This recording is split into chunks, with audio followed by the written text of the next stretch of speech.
Halo teman-teman, selamat datang di channel saya. Di sini setiap episode akan kami ceritakan kembali dengan lengkap. Halo teman-teman, selamat datang di channel saya. Di sini setiap episode akan kami ceritakan kembali dengan lengkap, seru dan mudah dipahami. Mulai dari pertarungan menegangkan, momen kocak yang bikin ketawa, sampai kisah haru yang bikin baper.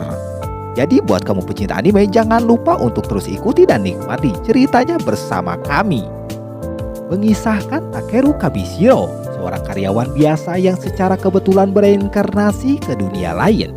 Di sana Takeru mendapatkan berbagai kemampuan yang diberikan oleh sang dewa. Salah satunya adalah mana tak terbatas. Sebelum menuju ke dunia barunya, sang dewa berpesan kepada Takeru agar bisa mengubah situasi yang terjadi di dunia bernama Madeos tersebut.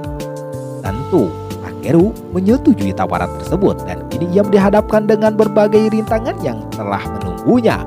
Mampukah Takeru menyelesaikan misi yang diberikan oleh sang naga? Film bermula dengan Takeru yang baru pulang dari kantor. Dia jenuh banget pengen ada yang baru di kehidupannya. Dan ya, pada saat itulah dia pada inkarnasi ke dunia lain. Dia bertemu sang dewa memberikan misi buat Takeru untuk mengubah situasi di Madeus. Semuanya akan dikasih oleh sang dewa.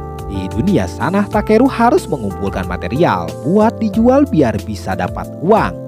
Dewa memberikan tas khusus buat Takeru. Tas itu bisa menampung semua material yang Takeru dapat.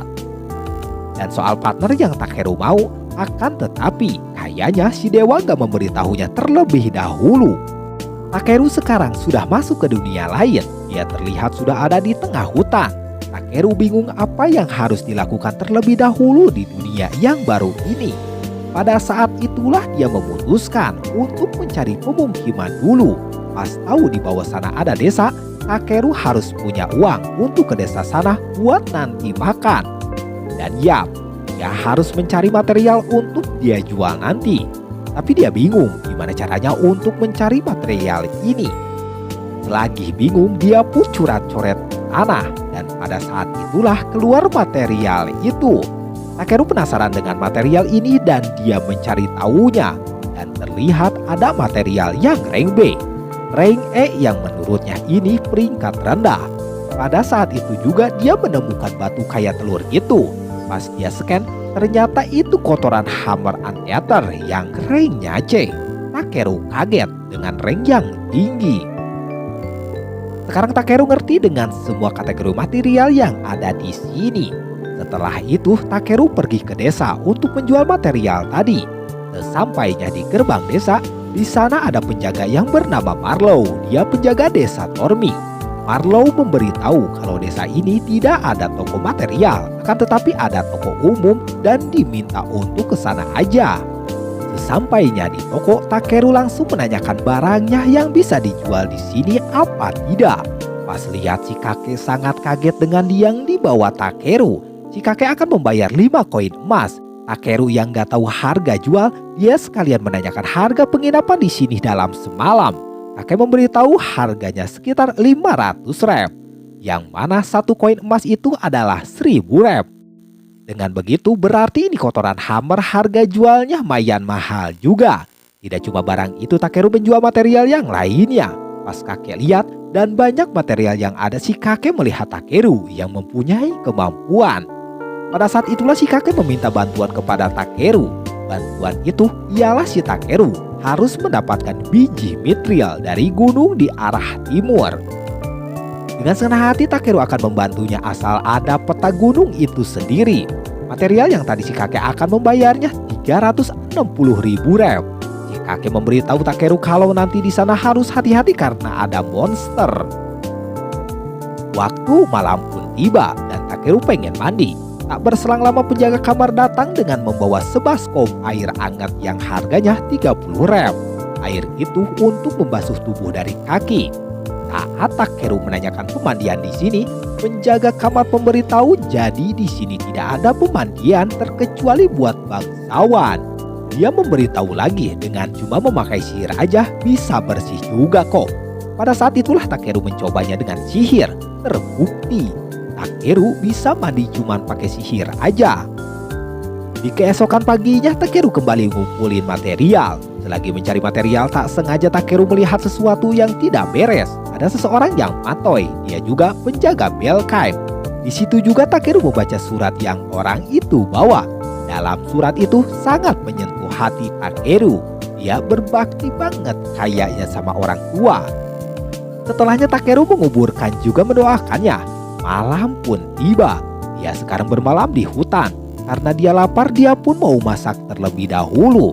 Takeru memasak sayur sop. Dia kesenangan banget dengan masakannya yang enak. Takeru melanjutkan perjalanannya kembali menuju gunung yang di arah timur. Takeru yang berlari, dia tidak tahu di depan sana ada jurang. Alhasil dia pun jatuh ke bawah sana. Dengan sedikit gugup dia pun langsung memakai sihirnya. Tak terduga di dalam sana banyak banget material. Dari biji perak sampai Takeru pun mendapatkan biji yang dicarinya, yaitu biji mithril. Akan tetapi di dalam sana getaran demi getaran terus ada. Tapi Takeru tetap akan memutuskan untuk mencarinya lagi itu biji mithril. Setelahnya Takeru melihat air yang jernih banget. Pas dia scan, ternyata itu air dari sarang naga yang berperingkat SS. Takeru yang mau meminum air itu dengan bersamaan, naga pun muncul. Pada saat itulah Takeru meminta maaf kepada sang naga. Naga yang sadar dia ini pemberani. Naga menanyakan dia ini siapa. Takeru memberitahunya yang dirinya ini cuman manusia. Naga gak percaya karena dia tahu Takeru ini mempunyai mana yang besar banget sampai-sampai dia bisa membangunkan dirinya dari tidurnya. Takeru yang gak ngerti tentang mana, si naga bingung dengan mana Takeru yang bisa menyaingi mananya. Nama dari si naga ini adalah Polius. Polius di sini pengen meminta bantuan kepada Takeru untuk membangkitkan anaknya yang telurnya tidak menetas. Si Polius nantinya akan memberikan Takeru berupa biji mithril sihir. Takeru yang gak tahu gimana cara kerjanya, Polius meminta tuangkan mananya dia ke dalam telur itu. Takeru pun memakai pemanas untuk menetaskan telur itu. Pada saat itu karena Takeru memakai sihir yang begitu besar, dia pun sampai pingsan begitu juga bermimpi. Setelah bangun, Takeru melihat anak naga yang sudah menetas. Takeru disuruh Polius untuk menamainya. Lama Takeru untuk mencarikan nama buat ini anak. Pada saat itulah si anak diberikan nama Black Nobi yang menurut dia ini cocok. Tidak cuma memberikan nama, Polius meminta Black Nobi untuk ikut juga si Takeru. Setelahnya si Takeru keluar dari gua si naga, tapi masih di bawah. Dia menyadari kalau malam tentu sulit untuk melewati hutan di atas. Yang mana kan dia punya pengalaman takut jatuh lagi nanti. Makanya Takeru memutuskan untuk bermalam dulu di situ. Air elemen sihir bawah tanah yang ranknya SS begitu penting buat si B dikasih air itu. Juga Takeru bisa meminum air itu. Terungkap kalau tempat untuk penjualan material itu bernama Zerome. Zerome memberitahu kalau di sini batu sihir sangat berharga. Karena segalanya harus memakai batu sihir itu. Mau masak mau siduru harus ada itu. Untung aja Takeru sangat mudah membuatnya. Pada saat itulah Takeru memasak buat makan malam. Seperti biasa udah pasti ada sup. Sup yang dicobain dia kepanasan dong. Takeru mendinginkan dulu dengan cara meniupnya. Takeru bersyukur Bi bisa makan yang sama seperti dirinya. Bi tidak kesepian walaupun jauh dari bapaknya. Karena dia sangat senang ikut dengan Takeru, Takeru memperlihatkan peringkat dari Bi. Yang mana Bi ini peringkatnya di atas dia sendiri. Takeru memberitahu kepada Bi walaupun kamu lebih kuat dari dirinya, tetap Bi harus nurut kepada Takeru. Lagi menceramahi si Bi, malah tidur dong. Takeru berpikir mungkin ini yang diberikan dewa untuk partnernya. Keesokan paginya Takeru melanjutkan perjalanannya ke desa Tormi. Dia menaiki tebing terlebih dahulu. Setelah di atas, dia melihat tebing yang waktu itu dia jatuh. Dia berpikir beda dengan malam yang begitu menyeramkan. Ini hutan mungkin karena ini hutan sihir kali ya. Takeru sekarang mencoba mencari bahan yang berperingkat C. Material yang ada di sini pada baru dan Takeru belum pernah melihatnya. Akan tetapi, Bi yang menelusuri hutan dia kayaknya melihat sesuatu. Pas Takeru meng-searchnya, banyak monster-monster di area situ. Tak berselang lama juga burung raksasa yang ranknya C datang menghampirinya.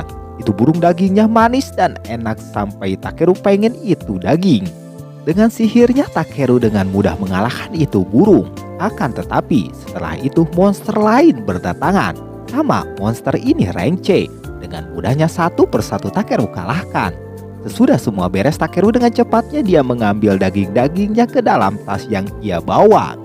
Akan tetapi setelahnya kelihatan dari kejauhan masih banyak banget monster-monster di sini. Sadar gak mungkin harus melawan mereka semua, Takeru memutuskan untuk pergi aja dari sana dengan cara terbang aja. Bi yang keberatan Takeru memakai reduction. Karena itu terlalu atas dan Takeru tidak bisa mengendalikan semuanya. Maka dari itu dia pun jatuh kembali. Selagi Takeru pingsan, Bi kayaknya bawa Takeru ke tempat yang lebih aman. Karena terlihat sekarang pas Takeru sadar dia sudah berjalan jauh dari tempat tadi. Mereka berdua kembali melanjutkan perjalanan pulang ke desa Tormi. Di sini Takeru ngobrolin Akaria Grisil yang ranknya SS. Bi yang melihat ranting itu yang B aja, dia pun merubahnya dengan kemampuan B. Ranting itu pun berubah jadi mayan besar. Melihat itu Takeru berpikir kalau dia pegang itu pasti dikira orang lain dia ini penyihir atau yang lainnya. Pada saat bersamaan terdengar suara monster dong. Bi langsung mencari tahu ke sana dengan Takeru mengikutinya dari belakang Bi. Bi yang mengelilingi pohon itu Takeru langsung nyamperin ke sana. Ternyata di sana ada gadis elf yang terjebak juga dia kelaparan kayaknya. Elf itu langsung meminta minum kepada Takeru karena dia sudah 3 hari gak minum gak makan. Setelah dikasih minum Takeru memberikan makanan juga. Dengan makanan yang enak, Elf sangat kesenangan merutnya ini seperti terbang di surga aja cenah. Setelahnya Takeru pengen menanyakan satu hal kepada Elf itu yang mana dia memberitahu itu Elf untuk bawa bekal karena di sini jauh dari desa. Karena Elf ini buru-buru jadi gak sempat bawa timbel katanya. Karena elf ini wanginya gak sedap menurut Takeru sama dengan wanginya kotoran ternak nage. Dengan bersamaan karena elf ini mempunyai urusan dia harus cepat pergi.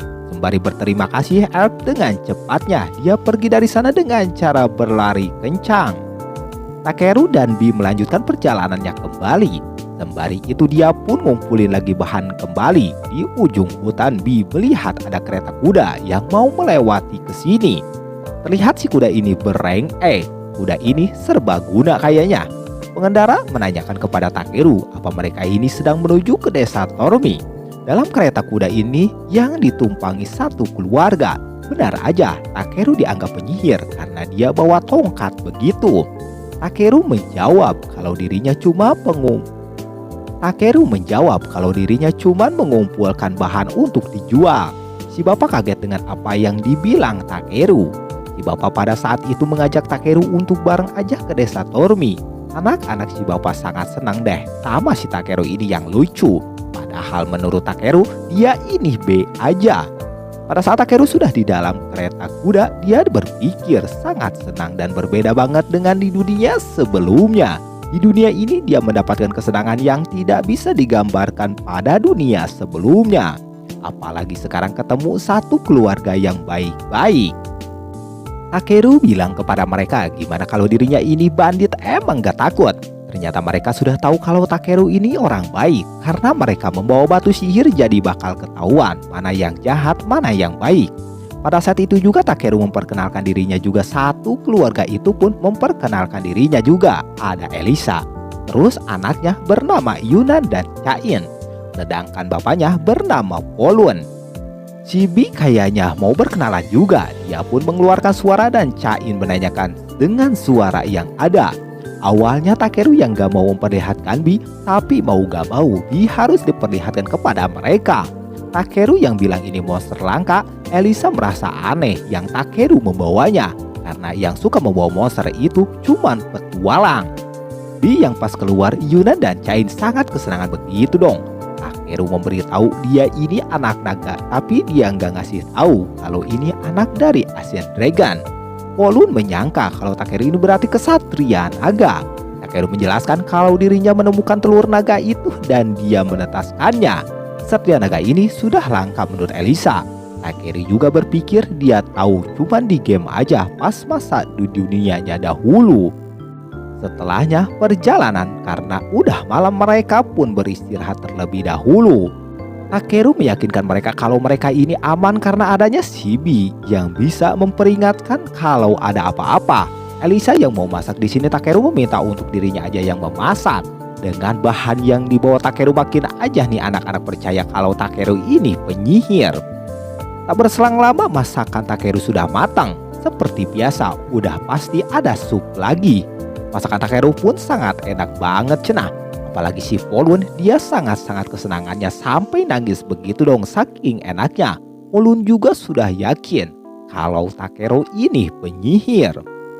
Sehabis selesai makan malam, Polun dengan gitar akustiknya, dia berduet dengan sang istri menyanyikan lagu Rhoma Irama yang berjudul Begadang Jangan Begadang. Selagi menikmati lagu dangdut ini, Takeru sembari membayangkan kalau masih di dunia dulu dia nggak akan merasakan hal seperti ini.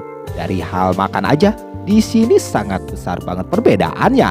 Maka dari itu, sejak Takeru ke dunia ini, dirinya benar-benar bisa tersenyum dari lubuk hatinya. Nah, inilah akhir dari episode kedua. Gimana kelanjutannya? Tunggu di video selanjutnya.